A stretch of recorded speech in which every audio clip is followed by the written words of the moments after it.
Graça e paz a todos meus amados irmãos, Diaconisa Tatiana, em um momento de reflexão com o tema A Família sob ataque. Realmente, as famílias têm vivenciado momentos difíceis. Efésios, capítulo 5, a partir do versículo 22. Vós, mulheres, sujeitai-vos a vosso marido como ao Senhor, porque o marido é a cabeça da mulher, como também Cristo é a cabeça da igreja, sendo ele o próprio Salvador do corpo, de sorte que assim como a igreja está sujeita a Cristo, assim também as mulheres sejam em tudo sujeitas ao seu marido. Vós, maridos, amai vossa mulher, como também Cristo amou a igreja, e a si mesmo se entregou por ela, para santificar, purificando-a com a lavagem da água pela palavra, para apresentar a si mesmo igreja gloriosa, sem mácula, nem ruga, nem coisa semelhante, mas santa e irrepreensível. Assim devem os maridos amar a sua própria mulher como seu próprio corpo. Quem ama a sua mulher, ama-se a si mesmo. Porque nunca ninguém aborreceu a sua própria carne, mas antes a alimenta e sustenta, como também o Senhor a igreja, porque somos membros do seu corpo. Os conflitos familiares vêm de tempos imemorais. No Éden, antes da queda, havia um ambiente perfeito, harmônico e amoroso, mas o casal, ouvindo o tentador, perdeu a doce comunhão com Deus, e a consequência não podia ser outra: o início de sérios conflitos familiares. A boa nova para os nossos dias é saber da possibilidade em Cristo de equacionarmos os problemas que às vezes afetam a família cristã, a nossa família.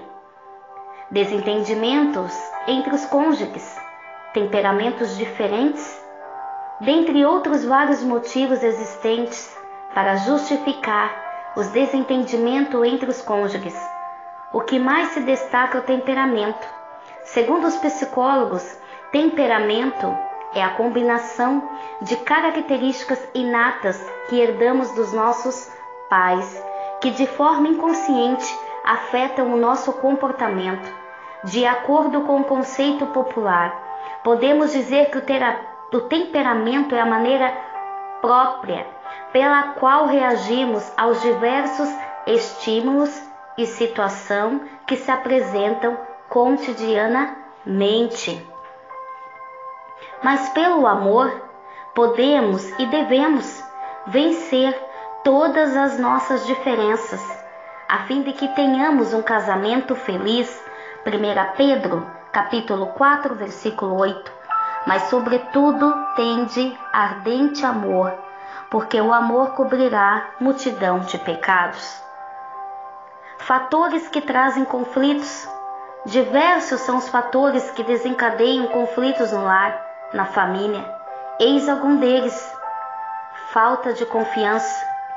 O casamento só tem sentido quando é estabelecido na plena confiança do amor verdadeiro, pois o amor folga com a verdade. 1 Coríntios 13:6. Há quem pense que o ciúme desenfreado é a prova de amor. Isso é o engano. 1 Coríntios 13, versículo 5, a parte B. Não se irrita, não suspeita mal. Tratamento grosseiro. Onde o Espírito Santo se faz presente, há perfeito amor, paz, alegria, longanimidade, que é a paciência, para se suportar as falhas alheias. Gálatas 5:22. Mas o fruto do Espírito é amor, gozo, paz, longanimidade, benignidade, bondade, fé, mansidão e temperança. Uma das formas de demonstrarmos o fruto do Espírito é vista na maneira como usamos nossas palavras, pois a palavra branda joga para longe o furor Mas os conflitos entre os cônjuges suscitam a ira, o ódio e a destruição. Provérbios 15:1. É a forma com que tratamos uns aos outros e é vista por Deus como uma referência para designar quem é sábio ou não, pois a sabedoria manifesta em obras de mansidão. Tiago, capítulo 3, versículo 13. Quem dentre vós é sábio e entendido? Mostre pelo seu bom trato as suas obras em mansidão de sabedoria. Dívidas. As dívidas ocasionarão muitos conflitos familiares, sabemos disso, chegando até mesmo, infelizmente, a terminar um relacionamento conjugal. Quando uma pessoa se endivida, não pensa em mais nada a não ser nas dívidas. Algumas pessoas até adoecem. Assim precisamos ouvir a palavra de Deus e nada dever a ninguém.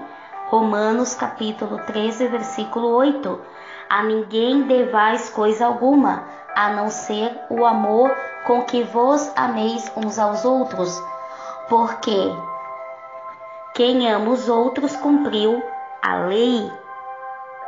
Através de um planejamento eficiente, bom senso e autocontrole, podemos fugir das dívidas. Faça isso para o bem-estar da sua família. Provérbios capítulo 11, versículo 15. De certo sofrerá severamente aquele que fica por fiador do estranho, mas o que evita a fiança estará seguro. Provérbios 22, 7. O rico domina sobre os pobres, e o que toma emprestado é servo do que empresta. Versículo 26. Não esteja entre os que se comprometem, entre os que ficam por fiadores de dívidas. Infidelidade. Quando o cônjuge encobre a sua conduta pecaminosa, o pecado vem ao público inesperadamente. Lucas 12, 2. Mas nada há encoberto que não há de ser descoberto, nem oculto que não haja de ser sabido. O casamento sofre um duro golpe, os filhos ficam sem direção e a família transtorna-se. É imperativo que os cônjuges evitem, a todo custo, o envolvimento extraconjugal. Além de ser um grave pecado contra Deus, é uma ofensa contra o cônjuge, contra os filhos e filhas. Provérbios, capítulo 5, versículo, a partir do versículo 3. Não te desamparem a benignidade e a fidelidade. Esse é o Provérbios capítulo 3, versículo 3. Não te desampare a benignidade, a fidelidade, atas ao teu pescoço e escreves na tábua do teu coração. Agora o versículo Provérbios, capítulo 5, versículo 3. Porque os lábios da mulher estranha destilam favos de mel, e o seu paladar é mais suave do que o azeite, mas o seu fim é amargoso como o absinto, agudo como a espada de 2 gumes. Os seus pés descem para a morte, e os seus passos estão impregnados do inferno. Para que não ponderes os caminhos da vida, as suas andanças são errantes, jamais o conhecerás. A infidelidade contra o cônjuge é a infidelidade contra Deus. Preste atenção. Irei repetir novamente, e que essas palavras entrem no teu coração. A infidelidade contra o cônjuge é infidelidade contra Deus. Não se deixe iludir, não se deixe enganar por lábios de mel. Isso equivale tanto para o homem quanto para a mulher. Seja fiel à pessoa que Deus colocou do teu lado. Se você consegue ser fiel a essa pessoa, você consegue ser fiel a Deus. E quando se fala, preste atenção, quando se fala sobre fidelidade, não significa, meu amado ou minha amada, que você tem que tratar a pessoa que está do seu lado da mesma maneira que ela trata você. Se você convive com uma pessoa que é infiel no casamento, você não tem que fazer a mesma coisa que ele ou ela faz. Pelo contrário, você tem que manter a sua integridade como cristão e como cristã. Porque nós não podemos agir da mesma forma que a outra pessoa. Vamos imaginar, se Deus fizesse esse mesmo tratamento conosco, se fosse baseado sobre fidelidade, jamais homem e mulher alguma nessa terra conseguiria ter um relacionamento com Deus Pai, porque Ele é fiel a nós a todo tempo, mas nós somos infiéis. Então é preciso realmente colocar as famílias no altar de Deus, porque elas estão sob ataque em todas as áreas. Eu não sei como está a tua família nesse exato momento, mas o Espírito Santo conhece e sabe exatamente o que está passando dentro do teu lar, dentro da tua casa. Você é uma coluna de oração, homem, mulher, jovem e até mesmo as crianças que me ouvem. Vocês podem colocar os seus pais em oração, porque os filhos são as testemunhas de conflitos. Infelizmente, quantos pais perdem as estribeiras na frente dos seus filhos, colocam a sujeira na frente das crianças, quando não há agressão física. Isso é uma tristeza para uma família, isso entristece o coração de Deus. Então, portanto, crianças que me ouvem, vocês que estão vivendo num lar assim, ore pelo papai, ore pela mamãe. Deus se agrada da oração das crianças. Não deixe que a tua família, meu queridinho, minha queridinha, se perca. Você é a luz. Convide o teu papai, convide a tua mamãe. Vamos parar de brigar e vamos orar. Isso vai quebrar o gelo e vai fazer eles entenderem o tipo de testemunho que eles estão dando para os filhos. Se tem que começar, que comece pelos pequenos, a transformação da nossa casa. Se as crianças são o futuro do amanhã, que futuro serão para a família dos nossos filhos? Que legado nós temos deixado para as nossas crianças?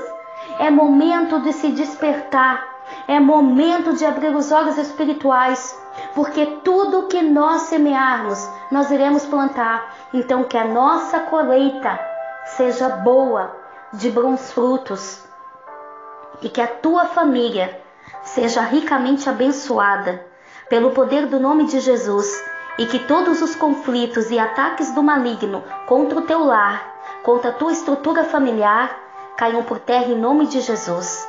Amém e graças a Deus. Nesses últimos dias, somente a família que obedece à palavra de Deus conseguirá triunfar sobre as investidas de Satanás. Revesti-vos de toda a armadura de Deus, para que possais estar firmes contra as astutas ciladas do diabo. Efésios 6:11. Shalom, shalom, Deus abençoe.